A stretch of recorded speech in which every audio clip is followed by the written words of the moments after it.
Lucien Diatta, bonjour. Bonjour, cher frère Freddy Moulongo.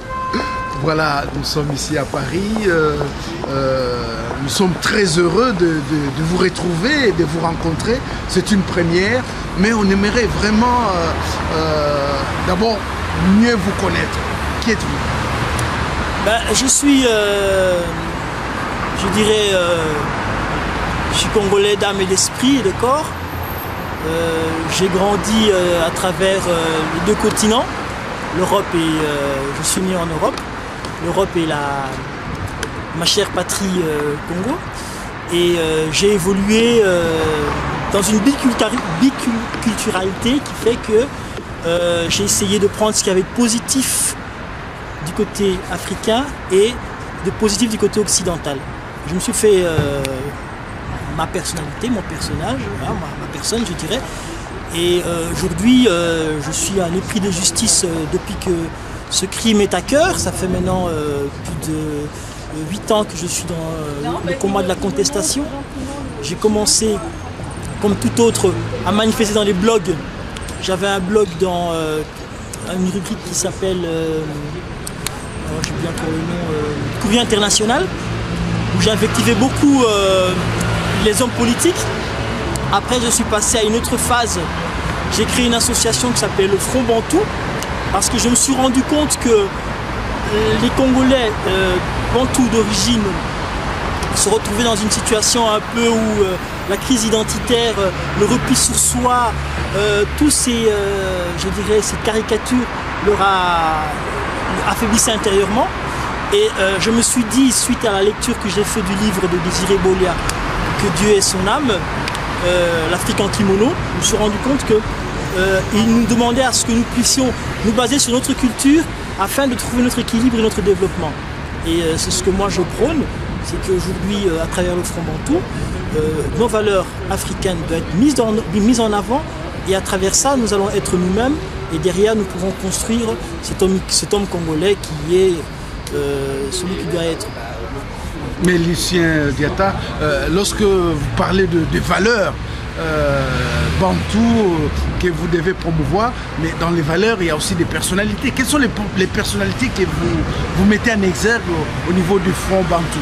Alors, j'ai découvert Paul Farnana, qui était le premier intellectuel congolais. J'ai également découvert Kipavita. Je me suis beaucoup inspiré du combat de Kimbangu. Également notre héros national Patrice Lumumba. J'ai également vécu sous Mobutu l'authenticité, qui était un recours à nos valeurs.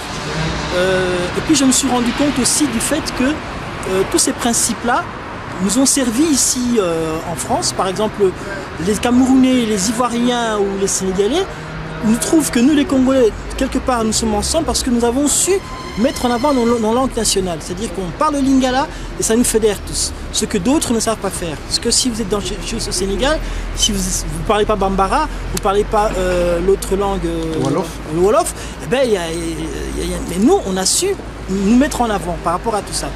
Et il y en a d'autres peut-être qui ne sont pas très connus, mais notre culture, la preuve en est que si vous allez à Tervuren, il y a tout un musée avec des œuvres d'art, mais chez nous, ce n'était pas seulement des œuvres d'art, c'était des totems, c'était des instruments pour manifester la présence des esprits, pour faire des cérémonies et tout ça. Donc toutes ces choses-là, ça nourrit un peu ma personne. Et la preuve en est que quand j'ai commencé dans ce combat, je me suis inspiré des valeurs bantoues, par exemple.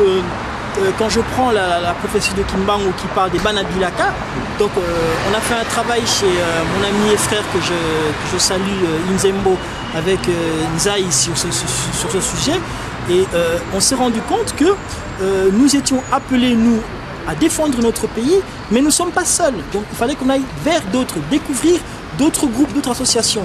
C'est pour ça qu'on a fédéré avec d'autres dans ce combat. Parce que Banabilaka, ils sont un peu éparpillés dans le monde, je dirais, à l'extérieur de leur terre. C'est nous qui avons mis ce saut, une fois que la personne proclame, parce que la force de la parole, c'est quelque chose de très important, proclame quelque chose, on dit Ingeta. C'est le Front Bantou qui a imposé ça. Et c'est nous qui avons été les premiers à mettre la 11e lettre de l'alphabet, la lettre K, parce que la lettre C ne nous appartient pas. C'est la langue de l'étranger, la lettre K dans le mot Congo. Et c'est nous qui avons fait de telle sorte que les gens puissent reconnaître vraiment le travail des anciens. Et dites-moi un peu, je ne coupe pas la parole, Ingeta, ça veut dire quoi? Ingeta, c'est un cachet sec, c'est un peu comme je dirais les chrétiens ils disent ainsi soit-il. C'est-à-dire qu'Ingeta, ça veut dire que quand tu lances une parole, tu dis Ingeta. Ça, c'est notre contribution. Dans ce Likofi-là qui est soyons tous ensemble, voilà l'apport du Front Bantou. Et je crois qu'on va recontinuer à faire encore un travail de profondeur pour que cet esprit-là puisse encore nous donner encore de la force. Parce que à chaque fois que nous avions fait des manifs avec l'effigie de Kimbangu, nous avions eu gain de cause dans tout ce que nous avions fait.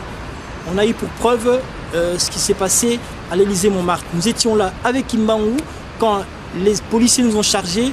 Eh bien, il y a eu les bombes lacrymogènes qui se sont retournées contre eux et ils sont partis, ils ont laissé le terrain. Donc on reconnaît quelque part la force de l'esprit. Et donc il faudrait que de plus en plus des hommes et des femmes aient l'effigie de Kimbangu lorsqu'ils font leur marche ou lorsqu'ils protestent. Il n'y a pas seulement ça, il y a l'effigie de Lumumba. Je crois qu'il faut que tout ça soit mis en avant. Moi je ne suis pas quelqu'un de petit, je regarde un peu la généralité. Je crois que tous ceux-là ont eu leur contribution, ont eu leur rapport.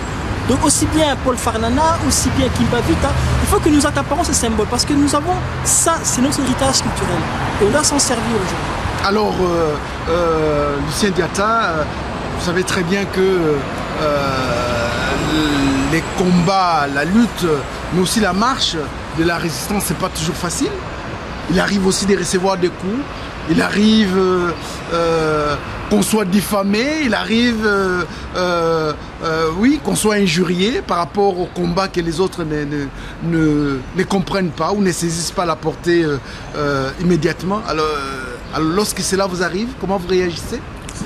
Bon, à premier abord, comme ça, quand vous entendez des choses à tort et à travers, des médisants, parce que c'est peut-être leur nature, chacun a eu son éducation, vous avez peut-être la première réaction épidermique qui sera peut-être l'énervement, mais après il y a la raison qui revient. Et la raison vous dit ceci, elle vous fait remonter tout le film du combat. Et vous allez vous rendre compte que la chose qui vous amène à faire ça, c'est d'abord l'amour. Pourquoi l'amour? Parce que vous avez laissé, vous, vos propres affaires personnelles pour vous investir comme un sacerdoce dans tout ce qui concerne la communauté. Et cet amour-là, ça devient comme un blindage. C'est-à-dire que les gens peuvent vous envoyer des pics du moment que ce sont des choses qui sont archi faux, ils veulent plutôt vous salir, c'est comme un boomerang, ça retournera contre eux. Alors moi, tout ce que moi je demande à ces gens-là qui ont l'habitude de véhiculer des mensonges, qui utilisent les réseaux sociaux, au lieu de faire grandir notre combat, ils essayent plutôt de se faire valoir et de montrer leur incapacité en insultant les autres. Moi, ces gens-là, je leur demande s'ils ne savent pas pourquoi ils sont dans ce combat-là, ils n'ont qu'à se taire et s'asseoir à regarder les gens faire. Donc, personne n'a le monopole du combat aujourd'hui. Hein. Je crois que sous l'occupation nazie, il y avait eu 123 groupes de résistants ici en France.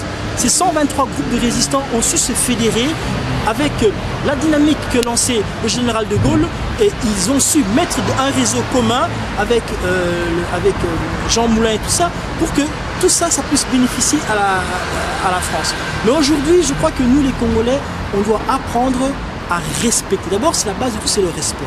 À respecter les autres. Moi, je sais que je ne demande pas ce que les gens m'aiment, parce que j'ai une femme pour ça, j'ai des enfants pour ça, mais je demande tout simplement à ce que les gens me respectent. Les gens puissent avoir de la considération pour le minimum que je fais. En tout cas, bon, je ne sais pas, Lucien Diatta, moi je voulais vous encourager, de ne pas surtout vous décourager par rapport à, mais vraiment reconnaître le travail que vous faites. Vous m'avez appris quelque chose, donc Ingeta, c'est ainsi soit-il. Ainsi soit-il. Amen. Amen. Voilà, vraiment c'est sur cette belle parole de Lucien Diatta que nous terminons cet entretien. Merci d'avoir répondu à notre invitation et bonne continuation. Merci. Merci. Voilà.